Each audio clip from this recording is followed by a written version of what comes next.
Question number 21, caffeine is used as. अब सबको पता होगा कैफीन क्या होता है।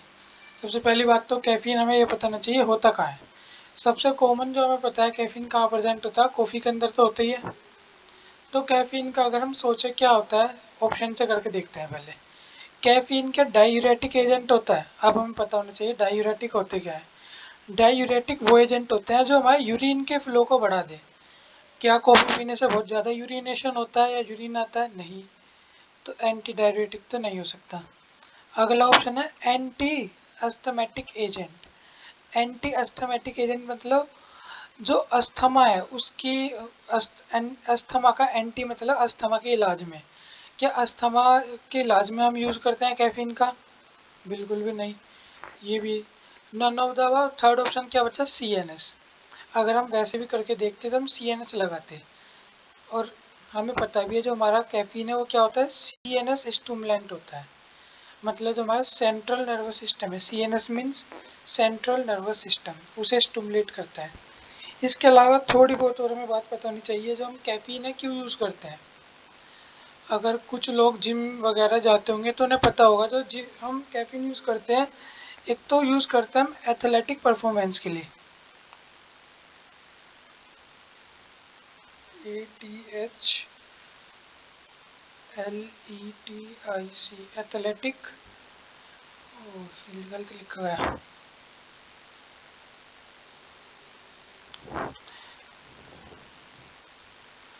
परफॉर्मेंस। अब जो कुछ लोग होंगे जो मोहल्ला क्लिनिक की तैयारी कर रहे होंगे, मतलब जो मोहल्ला क्लिनिक एग्जाम की तैयारी कर रहे होंगे, वो रात को बैठ के पढ़ते होंगे। तो वो किस लिए यूज़ कर रहे होंगे? मेंटल अलर्टनेस के लिए।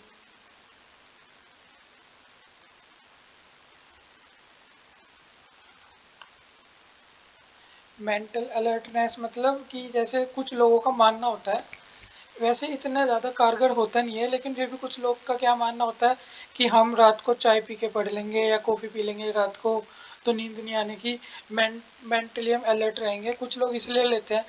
कुछ हद तक यूज़ होता है, लेकिन अगर रियलिटी में देखें तो खाली कॉफ़ी पीने से इंसान नहीं जगता। ये है कि हाँ, उसे अपनी पढ़ाई से कुछ ब्रेक मिल जाता है, इसलिए उसे लगता है कि हाँ मैं थोड़ा और फालतू पढ़ लिया।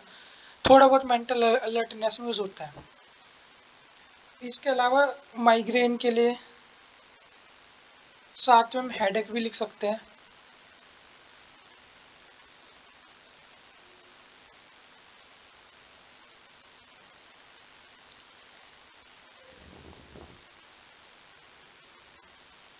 माइग्रेन, हेडेक, इसमें भी हम किसका यूज़ करते हैं? कैफीन का यूज़ करते हैं। और भी बहुत सारी चीज़ें हैं, जैसे एक बहुत इंपॉर्टेंट टर्म अभी याद आई, ADHD। ADHD के लिए भी हम क्या करते हैं? यूज़ करते हैं। अब ADHD क्या होता है ये भी हमें पता होना चाहिए, कम से कम फुल फॉर्म तो इसकी पता ही होनी चाहिए। फुल फॉर्म से ही पता लग जाएगा ये है क्या। अटेंशन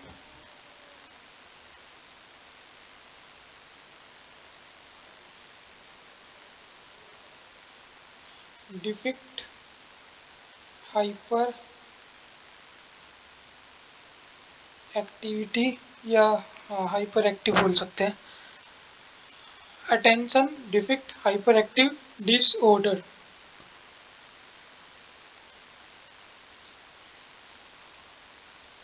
ये ये एक है हमारा ADHD। उसमें भी हम यूज़ करते हैं कैफीन का, कॉफ़ी का नहीं, कैफीन का। कॉफ़ी में भी होता है कैफीन, लेकिन इसकी क्वांटिटी पे डिपेंड करता है। जो मैंने कहा अभी कि मेंटल अलर्टनेस, हम कॉफ़ी पीते हैं इससे हम पूरा जाग लेते हैं। कॉफ़ी के अंदर भी कैफीन होता है, लेकिन कैफीन की जैसे जैसे मात्रा बढ़ती है उसकी जो डोज है उसके हिसाब से हम यहाँ इनका यूज़ करते हैं।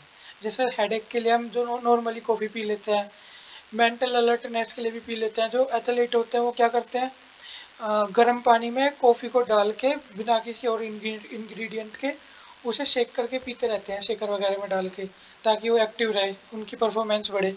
ये क्या है, ये फोकस में भी हेल्प करती है, एक फोकस भी करते हैं। फोकस एंड मेमोरी, ये कुछ कैफीन के यूज़ है। हमें क्या बताया था? ADHD hype sorry attention deficit hyper active disorder, ये क्या होता है? हमेशा आप सबको पता होगा, कोई आपने अपनी ज़िंदगी में कोई ना कोई बच्चा ऐसा देखा होगा जो एक जगह टिक के नहीं बैठ सकता। अगर कहीं बैठेगा तो इसे तोड़, किसी के बच्चे के पास बैठा है उसके कान पे चाटा मार, कभी कुछ कर, कभी किसी को छेड़, कभी कुछ कर, मतलब शांति से नहीं बैठते हो। ऐसे ही लोग होते हैं attention deficit hyper active disorder. ये तो मतलब शरारती बच्चे बोलते हैं ना, ये तो मतलब नॉर्मल पेस पे हुआ जिसके अंदर ये डिसऑर्डर बढ़ जाए। उनके अंदर डिसऑर्डर होते नहीं है, मैंने एग्जांपल के लिए बताया कि ऐसे बच्चे, उन्हें कोई बीमारी नहीं होती, वो तो सिंपली शरारती है, थोड़े नालायक या होशियार भी हो सकते हैं, खैर मतलब वो तो शरारती बच्चे हैं। लेकिन जैसी वो हरकतें करते हैं सेम हरकतें ये लोग भी करते हैं जिनके अंदर ADHD होता है। ये हम साइकोलॉजी में भी पढ़ते हैं, जो टीचिंग वगैरह के फील्ड के होंगे उन्हें पता होगा कि ADHD वो भी पढ़ते हैं कि हर क्लास में कुछ ऐसे बच्चे होते हैं जो attention deficit hyper active disorder, मतलब जो एक जगह फोकस करके नहीं बैठ सकते। तो उनके अलग अलग रूल होते हैं उन्हें कैसे पढ़ाना है क्या नहीं पढ़ाना होता। तो ये बच्चे वहाँ भी होते हैं, मतलब टॉपिक वहाँ भी है। Attention deficit hyper active disorder, इसकी मात्रा कम है तो बच्चा नॉर्मल रहेगा, लेकिन अगर किसी के अंदर स्ट्रेस के कारण या कोई स्टेरॉइड ड्रग का यूज़ कर रहा है तो उसके कारण ये ADHD बढ़ जाता है उनके अंदर, या ये इसके जो सिम्टम है विजिबल होने लगते हैं। तो वहाँ क्या है, ADHD होता है उसमें कैफीन का यूज़ करके इसे ट्रीटमेंट दिया जाता है ताकि उनके अंदर उनकी मेंटल अलर्टनेस थोड़ी बढ़े, फोकस उनका बढ़े, उससे कुछ हद तक इसमें आराम मिलता है। ये क्वेश्चन ज़्यादा एक्सप्लेनेशन हो गया, कोई बात नहीं, एक दो तो होना भी चाहिए। कैफीन इज ए, कैफीन क्या होता है? कैफीन के एक तरह से कॉन्स्टिट्यूएंट पूछ रहे हैं या किससे बना होता है? 3,7 डाईमिथाइल जेंटेनाइन या 1,3 डाईमिथाइल जेंटेनाइन 1,3,7 ट्राईमिथाइल जेंटेनाइन। तो हमें याद ही करना है, तो खैर कैफीन का जो कंपोजिशन है ये है। Next question, aminophylline is a salt of ethylene diamine with, जो अमाइनोफाइलिन है ये सोल्ट है, इसके अंदर क्या होता है? इथाइलिन डाइएमाइन और साथ में क्या? कैफीन, थियोब्रोमाइन या थियोफाइलिन, या इनमें से कोई नहीं। सबसे पहले हमें पता होना चाहिए जो हमारा अमाइनोफाइलिन है ये क्या चीज़ है। अगर किसी के घर में कोई एस्थमेटिक पेशेंट हो या कोई लंग्स की बीमारी से हो तो उन्हें पता होगा, या किसी का लंग्स का कुछ चल रहा हो तो उन्हें कई बार अमाइनोफाइलिन दी जाती है। अमाइनोफाइलिन क्या होती है? नॉर्मल उसमें भी दे देते हैं, रेस्पिरेशन से संबंधित कोई बीमारी हो किसी बड़े बुजुर्ग को तो उसे उसने देख रखी होगी। ये क्या होती है हमारी, ये हम कह सकते हैं कहाँ गए, ब्रोंकोडाइलेटर।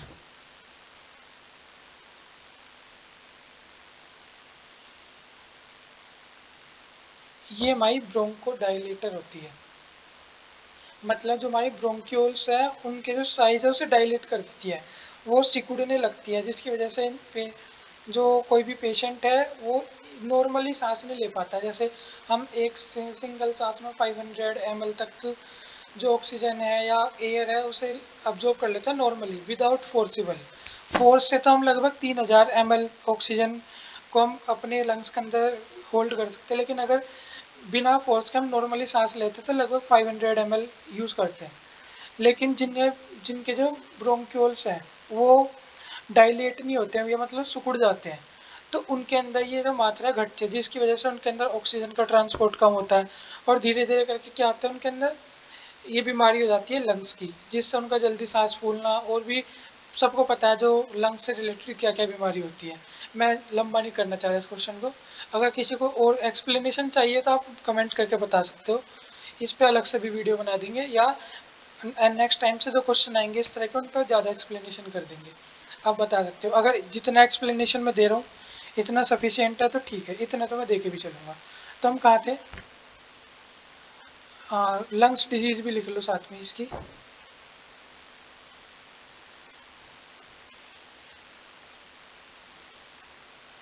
ये अमाइनोफाइलिन के इंजेक्शन आते हैं, इसके अंदर एक तो हमारा इथाइलिन डाइअमाइन आता है और दूसरा क्या होता है हमारा थियोफाइलिन, ये डाइलेशन का काम यही करता है। नेक्स्ट क्वेश्चन, लो आ गया अगले में, यहाँ अस्थमा भी लिख दो। नेक्स्ट क्वेश्चन में अस्थमा की है AST, अस्थमा में भी यूज होती है। अगला aminophylline is used in, aminophylline को किस में यूज करते हैं? अस्थमा के अंदर। एडिमा नहीं, अल्सर नहीं, डिप्रेशन नहीं। मुझे लगता है कि इन तीनों के बारे में सबको पता होगा, तो मैं ज़्यादा डिटेल नहीं बता रहा। एडिमा, अल्सर और डिप्रेशन क्या क्या होते हैं पता होगा। अगर किसी को नहीं है तो बस आप कमेंट कर देना, मैं इस पर अलग से एक वीडियो बना सकता हूँ। Next question, dextroamphetamine is used as, जो हमारा है डेक्स्ट्रो एम्फिटिमाइन, ये किस लिए यूज होता है? सबसे पहले मैं एक बेसिक आइडिया होना चाहिए कि डेक्स्ट्रो एम्फिटिमाइन है क्या चीज़ इस तरह की। ये डेक्स्ट्रो एम्फिटिमाइन है, ये हमारी एक ड्रग है जो हम किस में यूज़ करते हैं? Sleeping disorder.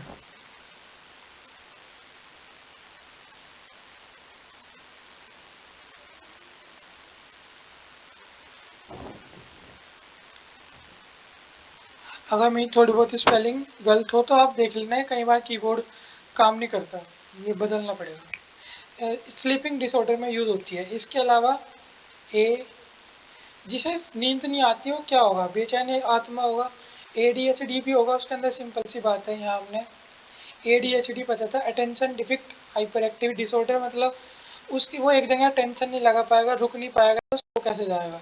तो जो ये डेक्स्ट्रो एम्फिटिमाइन है ये ADHD में भी यूज़ होगी, तो स्लीपिंग डिसऑर्डर और ADHD में होती है। इसके अलावा ये ओबेसिटी के अंदर भी यूज़ होती है।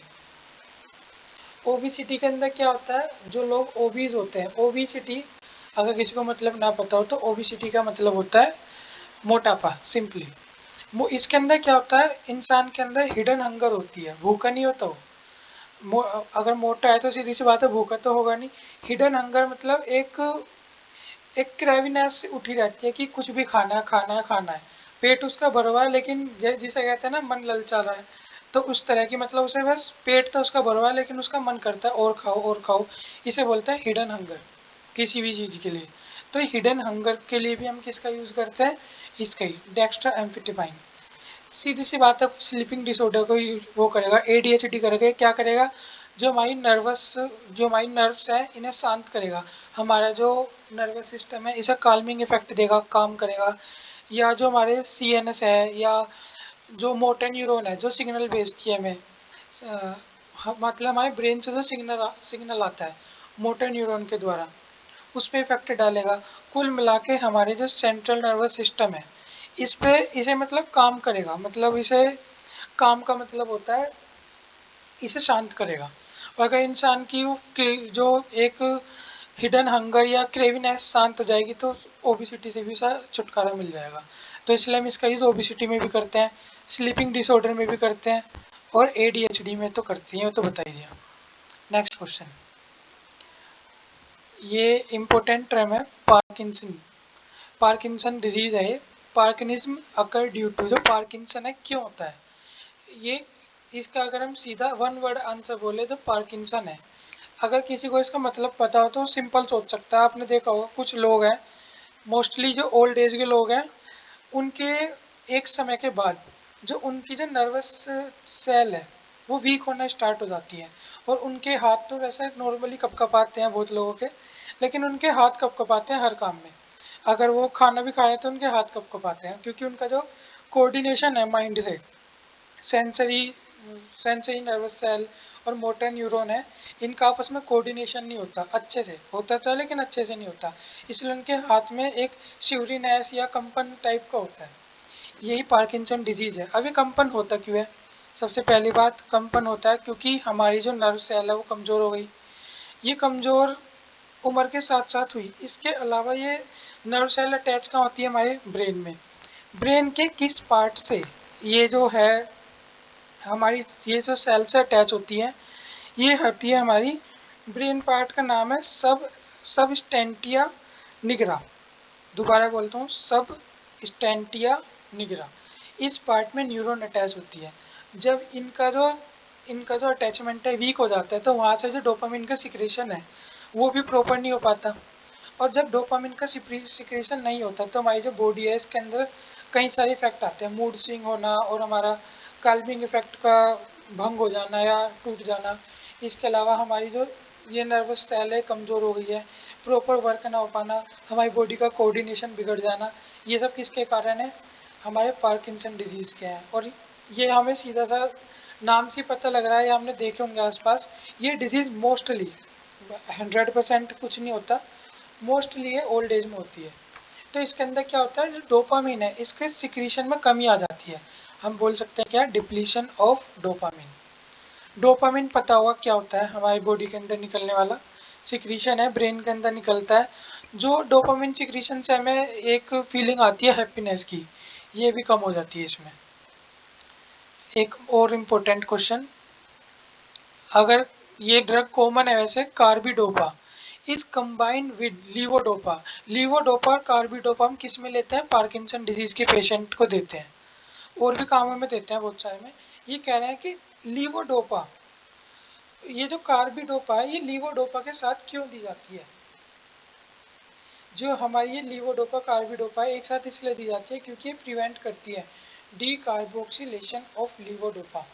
अब देखो होता क्या है, जो हमारी लीवोडोपा है ये क्या है, हमारे ब्रेन में जाती है, और जो डोपामीन है इसके सिक्रीशन को इंक्रीज करती है। लेकिन ये हमारे ब्लड में जाके डिसइंटीग्रेट होकर ब्लड स्ट्रीम में चली जाती है। तो ये क्या है, इसकी इसे मतलब जो इसका डिसइंटीग्रेशन है इसकी रेट को स्लो डाउन कर देता है कौन? कार्बिडोपा, ताकि ज़्यादा लंबे समय तक ये रहे और धीरे धीरे रिलीज हो और ज़्यादा लंबे समय तक ब्रेन से डोपामिन सिक्रीशन हो सके। इसके साथ साथ जो हम कार्बिडोपा है इसे लेने से लीवोडोपा के साथ नोजिया और वोमिटिंग, इससे भी मतलब रिलैक्स होते हैं इंसान। अगर हम साथ में कार्बिडोपा ले तो इंसान को नोजिया या वोमिटिंग की फीलिंग नहीं आती। जो मैं बोल रहा हूँ वो भी आप ध्यान से सुनो, वो भी लिख रहा हूँ मैं, ज़्यादा नहीं लिख सकता इसलिए मैं कुछ चीज़ बोलता हूँ कुछ लिखता हूँ। जो बहुत ज़्यादा इंपॉर्टेंट है वो मैं साथ साथ लिख भी देता हूँ, ताकि अगर किसी का ध्यान ना रहे सुनने में तो वो साथ साथ पढ़ता भी चले। या एक दो बच्चे ने मुझे मैसेज किया था, भाई नहीं मतलब, कि आवाज़ में थोड़ी प्रॉब्लम है, तो बहुत जल्दी मैं इसे ठीक कर दूंगा। और थैंक्स, आपने कमेंट करके मुझे बताया, मैं जल्द से जल्द इस पर काम करूंगा।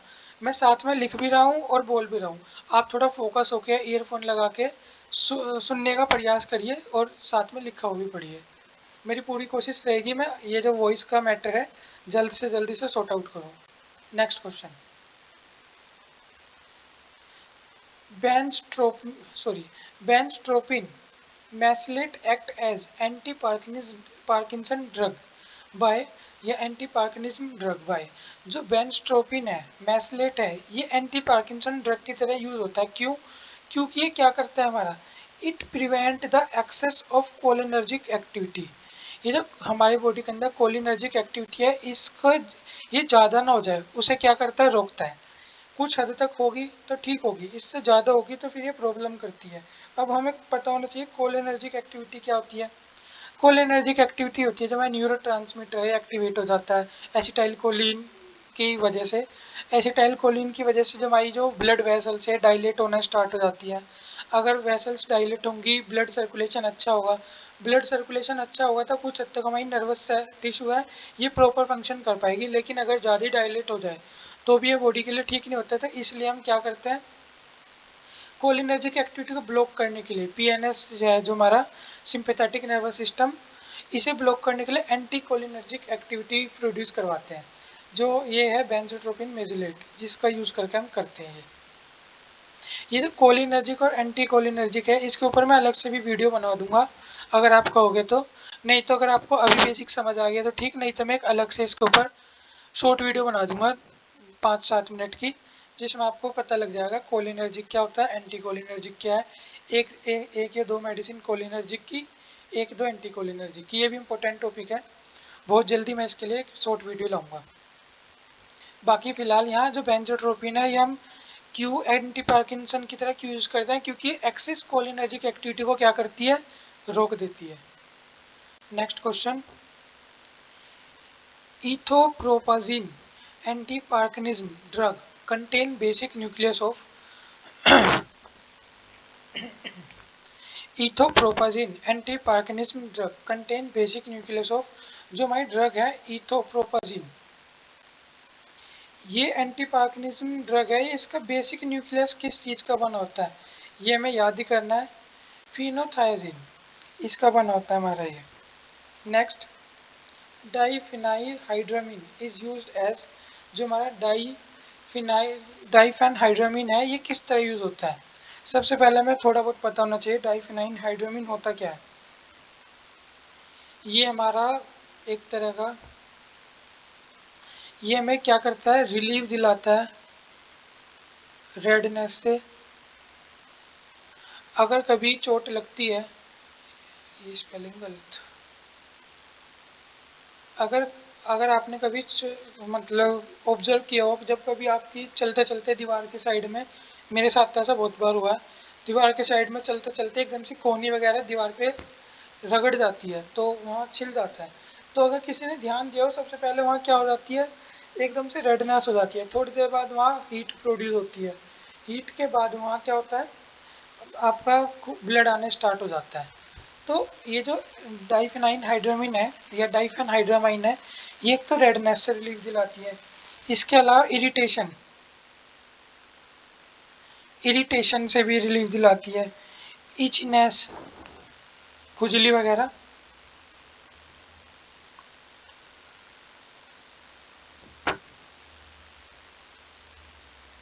इसके अलावा ये हमारा जो मतलब जो हमारे इसके सॉरी क्या बोलते हैं इसको, होता नहीं है हिस्टामिन, जो हमारे हिस्टामिन के जितने भी फंक्शन है, जैसे स्नीजिंग हो गया, स्नीजिंग हो गया, कोल्ड हो गया, कफ भी हो गया, ये सब किस चीज़ के, ये एक तरह से हमारे एंटी रिएक्शन होती है, मतलब जो हमने कुछ किया उसके अगेंस्ट जो रिएक्शन होता है वो होता है, ये हिस्टामिन की वजह से होता है। जो भी हिस्टामिन के द्वारा होने वाली चीज़ है उन सबको क्या कर देता है, सप्रेस कर देता है। कौन, ये डाइफेनाइन हाइड्रामीन, ये सब इनके वो है। ये कैसे यूज करता है, H1 रिसेप्टर एंटागोनिस्ट। अब H1 रिसेप्टर क्या है, H1 रिसेप्टर एंटागोनिस्ट का मतलब है जो क्या कर देता है, ब्लॉक कर देते हैं, ब्लॉक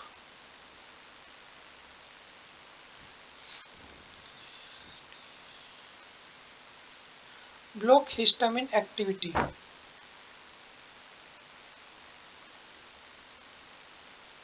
जो हिस्टामिन की एक्टिविटी को ब्लॉक कर देता है। ये जो मैंने ऊपर जो कुछ भी बताया है ये सब हिस्टामिन की वजह से ही होता है। तो ये जो है ये सप्रेस कर देता है हिस्टामिन फेस के जो एक्शन है उसे ब्लॉक कर देता है, ताकि हमें रिलीफ इससे सबसे राहत मिल जाए।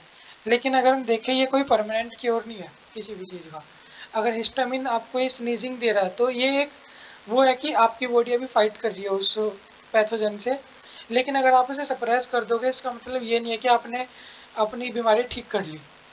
तो फिर भी लेकिन अगर किसी को एक्सेसिव स्नीजिंग है, उसे मतलब सहन करनी भारी हो रही है या उसकी वजह से बीमारी से ज़्यादा उसे दिक्कत स्नीजिंग से हो रही है, ऐसे केस में डॉक्टर क्या करते हैं, उन्हें एंटी हिस्टामिन ड्रग्स दे देते हैं, जैसे डाइफेनाइन हाइड्रोमिन है। एक आपने बहुत फेमस दवाई सुनी होगी बेनिड्रिल।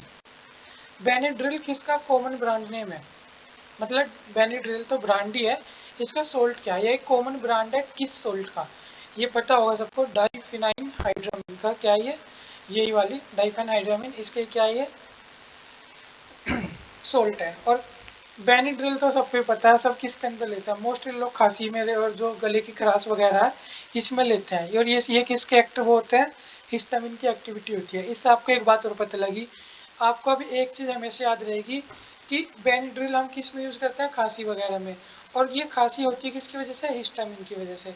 तो बेनिड्रिल या डाइफेन हाइड्रामाइन है, ये कैसी ड्रग है, ये एक H1, ये एंटागोनिस्ट है, क्या H1 रिसेप्टर एंटागोनिस्ट है, ये हिस्टामिन की एक्टिविटी को ब्लॉक करने वाली ड्रग है। अगर आपको इतना भी याद रहा कि ये हिस्टामिन की एक्टिविटी को ब्लॉक करती है, अपने आप याद आ जाएगा पेपर में सब।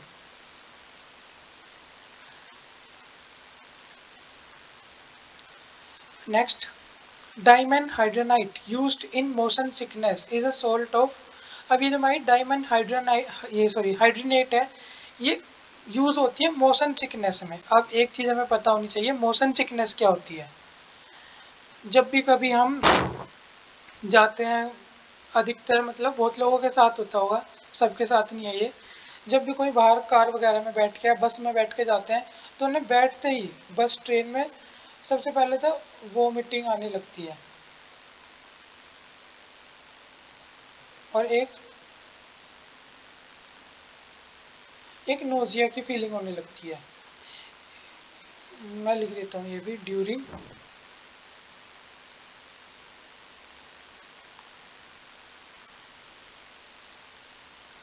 ड्यूरिंग ट्रेवलिंग बाय कार, बस, ट्रेन।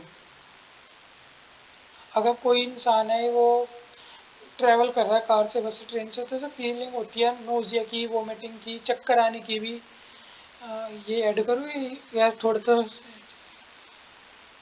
आप ध्यान से सुनते भी रहना, मुझे पता है कि वॉइस में प्रॉब्लम है इसलिए मैं लिखने की भी कोशिश कर रहा हूँ, लेकिन थोड़ा सा लीड लगा के या किसी भी तरह आप सुनने की भी कोशिश करिए। जो मोशन सिकनेस है ये क्या होती है, जब हमें फीलिंग होती है, ये पेपर में आएगा what is motion sickness. Option में आ सकता है कि the feeling of vomiting, nausea during travel, या किसी ड्रग को लेने से बता सकता है, या कुछ और, मतलब कैसे भी ये इस तरह क्वेश्चन आएगा। तो जो मोशन सिकनेस है ये होता है हमारा, यह बेसिक भी हमें पता होना चाहिए कि जब भी हम ट्रैवल करते हैं उस समय पे जो सिर चक्कर आना, सिर घूमना, उल्टी और नोजिया, हेडेक, ये सब क्या है, हमारी मोशन सिकनेस है। जो डाइफेनहाइड्रोनाइट है ये इसके अंदर भी यूज़ करते हैं। इसके अंदर कौन कौन से सोल्ट होते हैं, एक तो हमारा ड्राई, ये हो गई, क्यों नहीं हो रहा है? हाँ, तो इसके अंदर कौन कौन से सोल्ट होते हैं, एक तो हमारा ये है डाइफेनहाइड्रामिन और थियोसाइक्लिक एसिड, ये दोनों क्या होते हैं, यूज होते हैं। थियोसाइक्लिक का भी सेम लगभग लगभग काम इसके जैसे ही होता है, एंटीहिस्टामिन ही होता है, ये साथ में स्वेलिंग वगैरह के लिए भी यूज होता है। नेक्स्ट क्वेश्चन इंपोर्टेंट है भी, Phenergan is a common brand name of, जो फेनार्गन ब्रांड है ये, इसका सोल्ट बताना कुल मिला के, जो फेनार्गन है ये किस ब्रांड से मिलता है, तो ये किससे मिलता है, प्रोमिथाजीन। दोनों ही मतलब जो सोल्ट है वो तो इसका प्रोमिथाजीन है, लेकिन ये फिनार्गन के नाम से बिकता है। और कुछ कंपनियां ने प्रोमिथाजीन के नाम से भी निकाल रखा है, कुछ ने फिनार्गन से भी। जो लेकिन जो रियल ब्रांड है वो है फिनार्गन। फिनार्गन जो ब्रांड है उसका सोल्ट क्या है, प्रोमिथाजीन। और ये यूज कहाँ होता है, ये भी लगभग इसी तरह यूज होता है हमारा एलर्जिक में। एलर्जिक, एलर्जी लिख देता हूँ। एलर्जी में, एलर्जी मतलब जैसे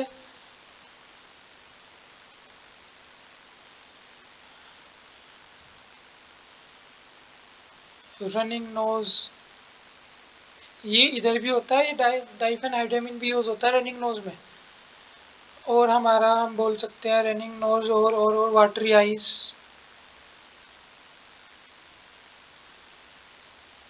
वाटरीज आइज, शायद वाटरी की स्पेलिंग यही है, मुझे अभी ध्यान नहीं आ रही, वाटरी आइज।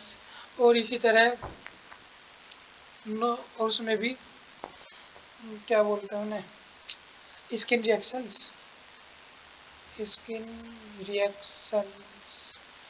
हमारा एलर्जी में, एलर्जी है जैसे वाटर है, मतलब नोज बहने लगती है, या आंखों में पानी आने लगता है, बहुत सारी स्किन में दाद खाद खुजली, इस तरह की चीज़ हो जाती है, या मोटी मोटी फुंसी हो जाती है, स्किन में कोई भी एडवर्स रिएक्शन हो जाता है, अधिकतर में हम प्रोमिथाजिन देते हैं, और ये एक इफेक्टिव दवाई भी है, यहाँ यूज़ होती है ये प्रोमिथाजिन। इसका ब्रांड का नेम क्या है, फिनार्गन। आई होप आपको वीडियो पसंद आई होगी, और अगर आपको किसी को भी कोई मुझे सुझाव देना है या बताना है कि मैं फास्ट पढ़ा रहा हूँ, स्लो पढ़ा रहा हूँ, या ये टॉपिक और ऐड करना है, इस तरह पढ़ाइए, मतलब कुछ भी अगर मुझे बताना हो तो आप मुझे मैसेज कर सकते हो। आज की वीडियो यहीं ख़त्म, थैंक यू सो मच।